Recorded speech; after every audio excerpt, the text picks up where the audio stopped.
আসসালামু আলাইকুম, কি অবস্থা সবার? আশা করি সকলে অনেক বেশি ভালো আছেন। আমরা যা কম্পিউটার ইউজ করি আমাদের কিন্তু একটা ওয়েব ক্যামের দরকার। যারা ল্যাপটপ ইউজার রয়েছি আমাদের কিন্তু বিল্ট ইন একটা ওয়েব ক্যাম দেওয়া থাকে।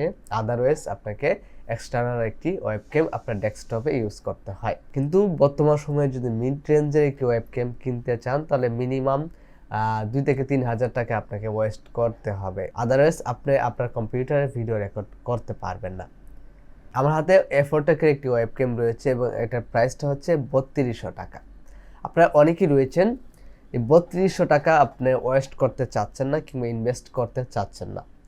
আপনার এই 3200 টাকার কাজ আপনি জাস্ট আপনার হাতের মোবাইল ফোনটির মাধ্যমে করতে পারেন। তো চলুন দেখে নিই কীভাবে আমাদের হাতে থাকা মোবাইল ফোনটিকে আমরা কম্পিউটারে ওয়েবক্যাম হিসাবে ইউজ করতে পারি।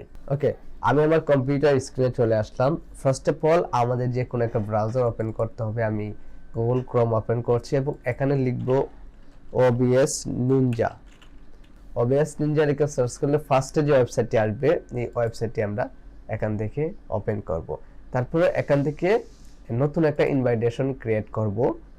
তারপরে এখানে অনেকগুলো রুলস রয়েছে, অডিও কোয়ালিটি কীরকম হবে, ভিডিও কোয়ালিটি কীরকম হবে ইত্যাদি বিষয়বস্তু আপনি এখান থেকে সেট করে দিতে পারেন। আদারওয়াইজ চাইলে আপনার ইউজার কিন্তু এখান থেকে সেট করতে পারে। আপনি চাইলে এখানে একটা পাসওয়ার্ড দিতে পারেন যে পাসওয়ার্ডটা সে এই লিঙ্কটার অ্যাক্সেস নিতে পারবে। আচ্ছা, জাস্ট আমরা কিছু কাস্টমাইজ করলাম।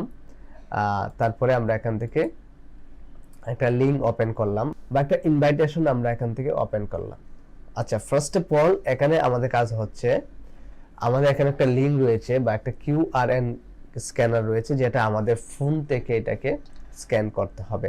আদারওয়াইজ এখানে কিন্তু গেস্ট ইনভাইট লিঙ্ক নামে একটা অপশন রয়েছে। এই লিঙ্কটা কপি করে আপনি যাকে ইনভাইট করতে চাচ্ছেন তার ফোনে জাস্ট এই লিঙ্কটা আপনি কপি করে তাকে পাঠিয়ে দিবেন, সেন্ড করে দিবেন। তার ফলে কিন্তু সে এই ইনভাইটেশনের অ্যাক্সেস পেয়ে যাবে। আমার হাতে একটি ফোন রয়েছে এবং এই ফোনের মাধ্যমে এটাকে আমি স্ক্যান করব। এই ফোনটি আমি ক্যামেরা বা ওয়েব ক্যাম হিসাবে আমি ইউজ করছি।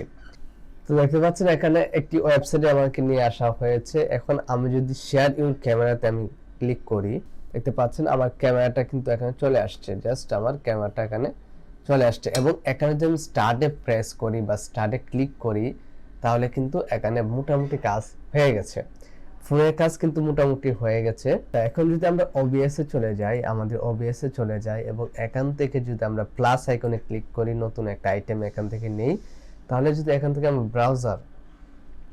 ব্রাউজারে ক্লিক করি এবং এখান থেকে ওকে তারপরে এখানে দেখতে পাচ্ছেন এখানে একটা কোড URL, এই কোডটা আমরা যেটা কপি করেছি এটাকে এখানে পেস্ট করে দিব, লাইক দিস পেস্ট করে দিব।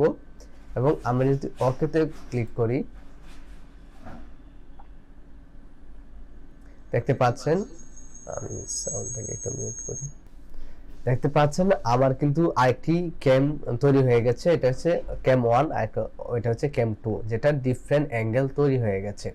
এভাবে চাইলে কিন্তু আপনার যদি ডিফল্ট ওয়েবক্যাম না থাকে তাহলে কিন্তু আপনার মোবাইল ফোনটিকে এইভাবে ওয়েবক্যাম হিসাবে ইউজ করতে পারেন। আমি যদি এখন আমার মেইন যে ওয়েবক্যামটি রয়েছে এফোরটেকের এই ওয়েবক্যামটিকে যদি আমি ডিলিট করে দিই, এখান থেকে আমি যদি রিমুভ করে দিই তাহলে দেখতে পাচ্ছেন এখানে কিন্তু একটি ওয়েবক্যাম রয়েছে। আমি চাইলে এখন এই ওয়েবক্যামটি দিয়ে আমি যে কোনো কাজ করতে পারি। এখন এই ওয়েবক্যামটি দিয়ে আমি যে কোনো কাজ করতে পারবো, লাইক দিস। এটা সম্পূর্ণ ডিপেন্ড করে আপনার ইন্টারনেট স্পিডের উপরে। তো এই ছিল মূলত আমাদের আজকের এই ভিডিওটি। আই হোপ আমাদের আজকের এই ভিডিওর সম্পূর্ণ প্রসেসটি আপনারা বুঝতে পেরেছেন। তো এই যে ওয়েবসাইটের লিঙ্ক সেটা আমার ভিডিও ডিসক্রিপশন বক্সে দেওয়া থাকবে, সেখানে ক্লিক করে আপনি ইউজ করতে পারেন। তো দেখা হচ্ছে পরবর্তী ভিডিওতে। ভালো থাকবেন, সুস্থ থাকবেন, আল্লাহ হাফেজ।